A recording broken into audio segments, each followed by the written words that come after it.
So Yomi, welcome to the conversation. Thank you for joining us.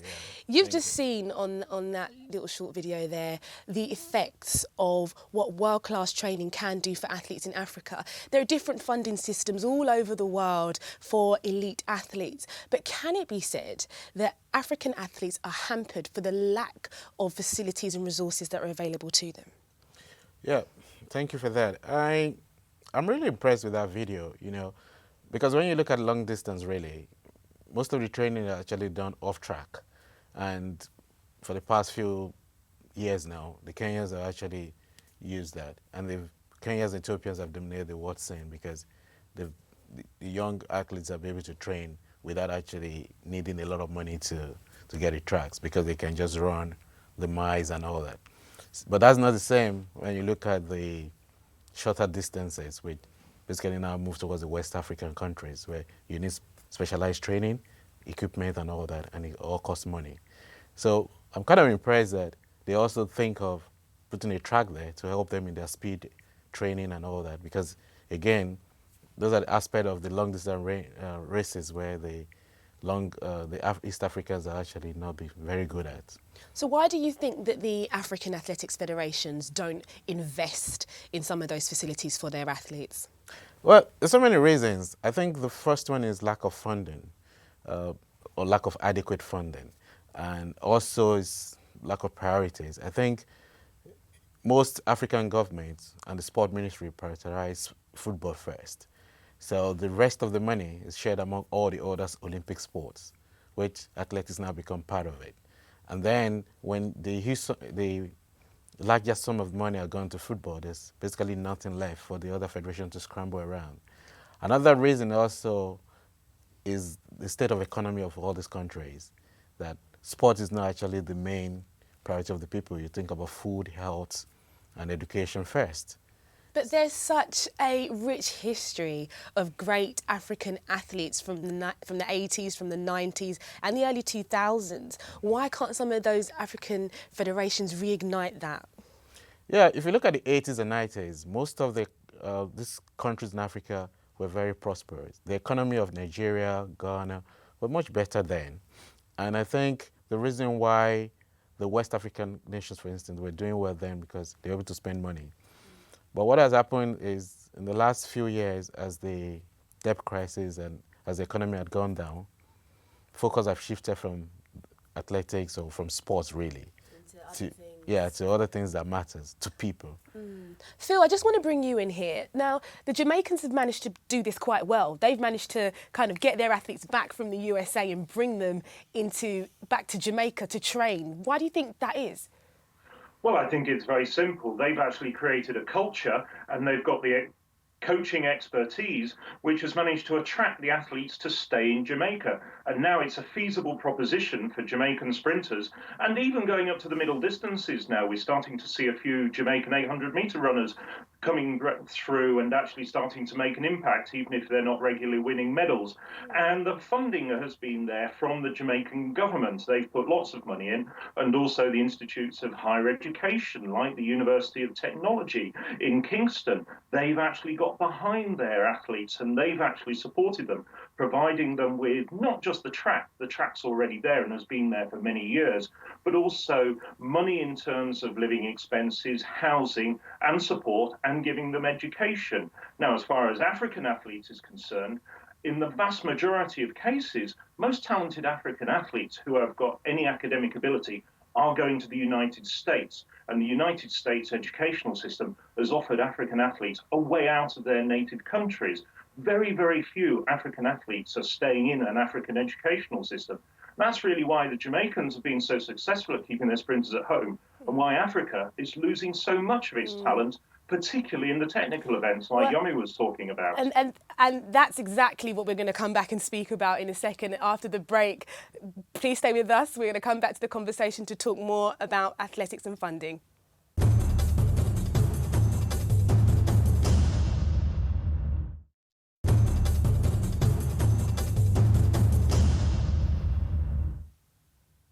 Welcome back to the conversation.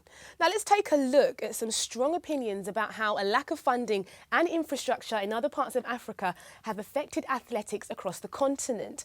Would champion sprinter Blessing Okobare achieved as much without the opportunity she had to train in the United States?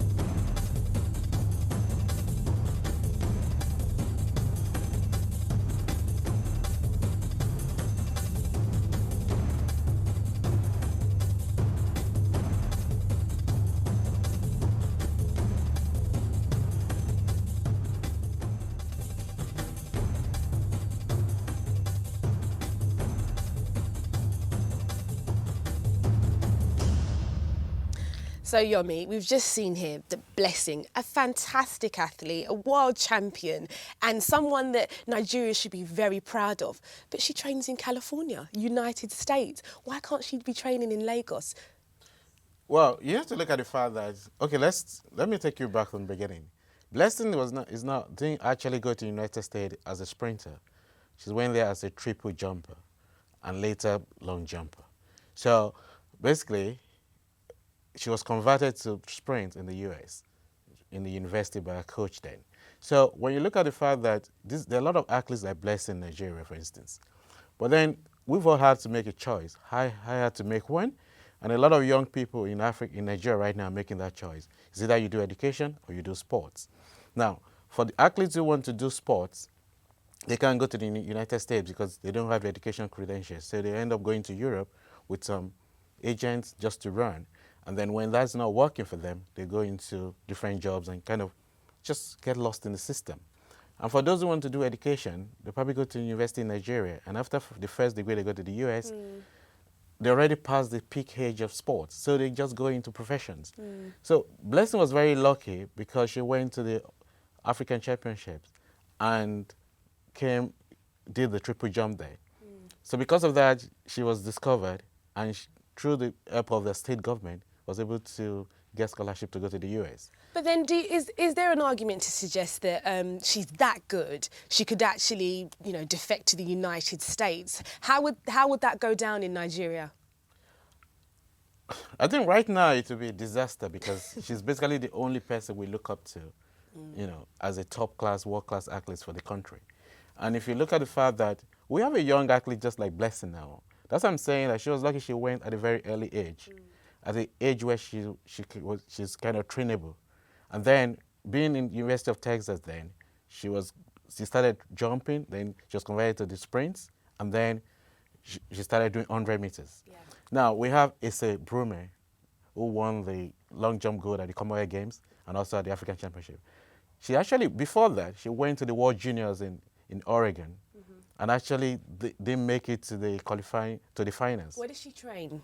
In Benin City, exactly where Blessing was training, Delta State. So she still trains and lives in Nigeria. Exactly. So it's a formula that works then, isn't it? So Phil, why isn't there more African athletes staying where they're based, where they're from, and actually succeeding? Well, it comes down to the simple theme of this program. Funding, money, it isn't there. And that's why we've been talking about African athletes, if they've got some educational abilities, going to the US, and if they haven't got quite as many credentials academically, they're probably, as Yomi was saying, racing around Europe. There are one or two small alternatives. The IAAF, for instance, has high-performance training centers and a number of residential schemes across Africa. There's one in Dakar, one in Mauritius, but they're few and far between and certainly can't help the majority of African athletes who've got talent. So consequently, they are leaving their native countries to go and seek fulfillment, if you like, whether it's financial fulfillment of their talent elsewhere. And that's why an awful lot of African athletes, if they aren't in a US educational institution, they're in Europe. They're with European agents. They're staying in European towns. You can look around. Spain, Italy, France, Germany, Great Britain. African athletes are residents in an awful lot of cities and towns right the way across Western Europe, but not just Western Europe now. There appears to be a lure. There's a financial lure, isn't there? And then Yomi and I were speaking earlier, and I was saying, when does it come down to loyalty? When does it come to patriotism and you wanting to actually compete for your country versus actually defecting to Great Britain or defecting to the United States because of the financial opportunities? Well, that's a very interesting question. I mean, it's entirely possible, just like a footballer, to ply your trade outside of your own country. But at what point do you decide that you're not getting the support from your own country and decide to then sign up for your adopted homeland? That's been true in football. It's also very true in athletics. You look at French-speaking athletes from West Africa. An awful lot of them are appearing under French colours nowadays. Nigerian athletes have gone to the United States. They've signed up and become residents in the United States. Nigerian athletes have competed for a number of countries over the years. And in fact, the great African diaspora is competing under all sorts of different flags. And of course, at the recent World Cross Country Championships, the entire Bahrain team was made up of people from Ethiopia and Kenya. The lure is there. Now, the big question is, should the member federations do more to actually ensure that loyalty? And that's where the big issue, in my opinion, is the member federations, the national federations, are really not doing enough. The big fault in all of this is the failure of African federations to actually get to grips with this issue and ensure a stream of funding. And to use that funding without sponsorship. Sorry, Phil, to use that funding to retain their athletes. But then I asked Yomi earlier, as a former athlete yourself, had you been given the opportunity to compete away from Nigeria for a financial, lure, would you have done that? Yeah, I would have done that, but not for the money. Actually, it's not for money. It's just to achieve something, to fulfill that your potential where you'd be denied at home. And if you look at most athletes, they're not actually going for money. They just want opportunity to compete at the Olympics, to actually do something. If you look at some of the athletes, they know they're good. But because Nigeria, for instance, we have a huge population. And so the competition is fierce. So when you take the top 3 off, what happens to the other athletes? They can go to other countries where they can actually be kings. And at home, nobody reckon with them. If you look at somebody like Kemi Adekoya, for instance, 2 years ago, she was the best junior athlete in Nigeria. And then there was issues with the federation, and she wasn't in the team to go to the World Championship in Moscow. Mm-hmm. And from there, she was lost interest in that. A year later, I was the one that put it to the federation that this girl is actually competing for Bahrain. So when you look at that... So what we're actually going to come back to that. After the break, we'll be speaking more about the diaspora and how African athletes can come back to where they're from.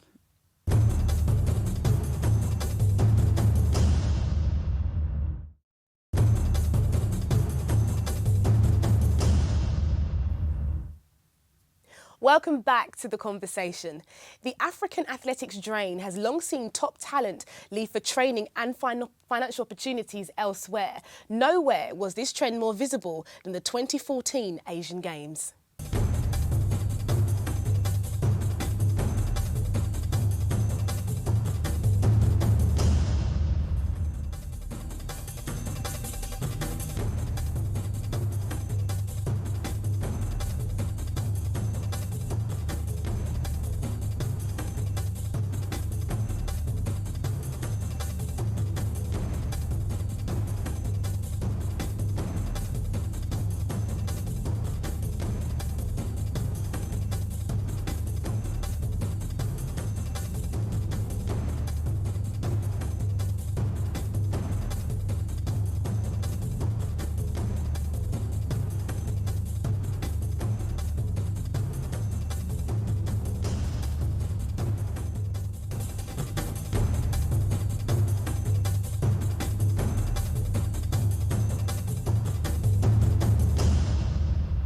Very interesting there on that VT. I'm going to start with Phil.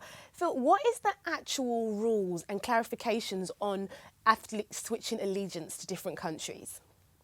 Well, in simple terms, if you've actually competed for a country before, then in theory, you've actually got to then stay out of international competition, although you can compete on the international circuit, you just can't represent the country that you want to go to for 3 years. However, in a lot of cases, the two countries reach an agreement. We've seen this both with Russian and Ukraine athletes taking it out of the African context over the course of the last year. And if you reach agreement, then you can almost immediately, or often 1 year, elapses before you compete again.